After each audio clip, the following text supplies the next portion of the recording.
Hi everyone and welcome back. I recently posted about flipping houses on my Instagram and how that's kind of hard to do in India. I got a lot of questions based on that post, and that got me thinking about how the real estate markets are different in the US and India. So if you've ever seen Bigger Pockets, Graham Stephens, Grant Cardone and are wondering why certain business models are popular in the US, or if you're just generally curious to know the differences between the two markets, this video is for you. So the first major difference and probably the most functional one is the difference in interest rates. In the US, if you have a look at the mortgage rate, which is essentially the housing loan rate, you can see that this has fallen over time and has been about 3% for a while now. What this means is that if you get a rental yield of more than 3%, there is a good chance that you will be able to cover the EMI of that loan and make some money above it, which makes your real estate investment sustainable and allows the property to start paying for itself. These lower rates, coupled with more liberal housing finance, which we'll talk about soon, make things like flipping houses or even the BRRRR strategy that we've spoken about before possible, because they allow you to make a property portfolio over time without putting a lot of money in down using the rental cash that you are receiving. In comparison, if you look at India, home loan rates, as we've said before, are close to historic lows and are still at around the 7% mark.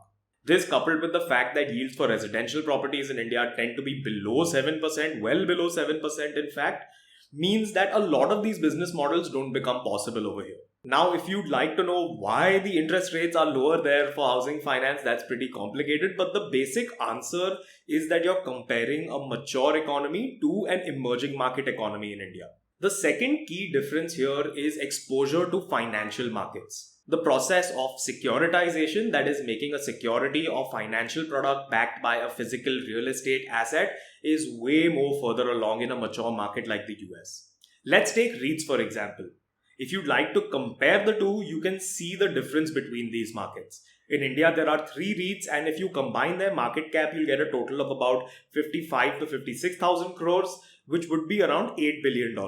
As of 2021, if you look at the REIT market in the US, you can see that the total combined market cap of that market is about $1.5 trillion.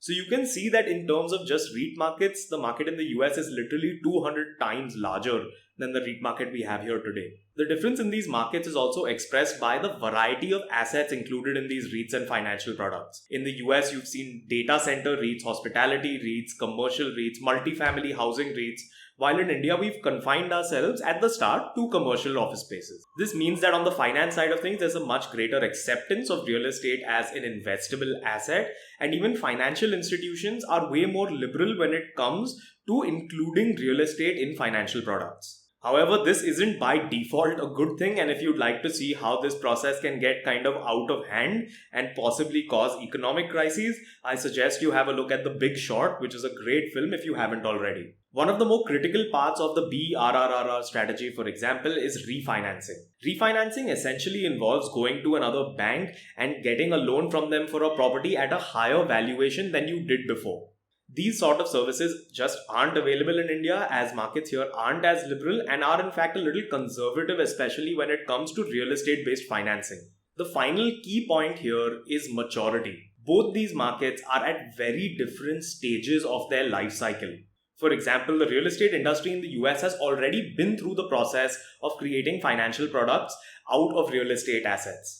There's a really fascinating research paper on this where the authors try to define the characteristics of a mature property market by looking at different countries. The first is a well-developed investment environment. We're seeing the investment market still develop in India. For example, when SEBI dropped the trading lot size for REITs and InvITs to 1 unit, they made it way easier for young investors or first-time investors even to get exposure to this industry. The next characteristic is regulation.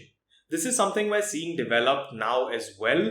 On the consumer side, you have RERA, which is the Real Estate Regulatory Authority, which has been around for about 5 years now, which has done a lot in terms of making the real estate market safer and more transparent for buyers. The next characteristic they describe is the presence of a sophisticated property profession. This is again something that we're seeing is in process in India, with RERA also introducing licenses for brokers all over the country. As real estate professions and jobs become more corporatized and sophisticated, that can only be good both for buyers as well as the people actually working in this industry. Finally, they also talk about the standardization of rights and practices, and this is something where we still have a ways to go in Indian real estate. What complicates matters a little more is that land is on the state list in the constitution, which means that states have the authority to pass laws relating to land. This is also the reason why in the past we've seen the presence of large regional players which are only now able to become national players as developers in the Indian market. So, the Indian real estate market is now a growing and emerging market in comparison to the more mature market in the US. A report by IFC, which is a World Bank group, estimated that over 70% of the structures that we're going to need in India by 2030 haven't even been built yet. This also follows with the set investor model that has been prevalent in Indian real estate for a long time, where investors buy under construction residential properties in emerging new areas and are able to sell them at a profit by the time the construction is completed. The fact that this is an emerging and growing market also means that there can be higher returns available here. This is also a reason why you see funds from the US and all over the world investing in Indian commercial real estate, where they are able to get returns of 7 to 8% or even higher. Alright everyone, I hope that this video was informative to you and help you understand the differences between these two markets. As always, if you enjoyed the content, please do like the video and subscribe to the channel, as that really does help me out. And if you are interested in long form real estate content, please do check out my podcast Concrete Conversations, where I speak to different leaders from this industry. Thank you, and I hope to see you again soon.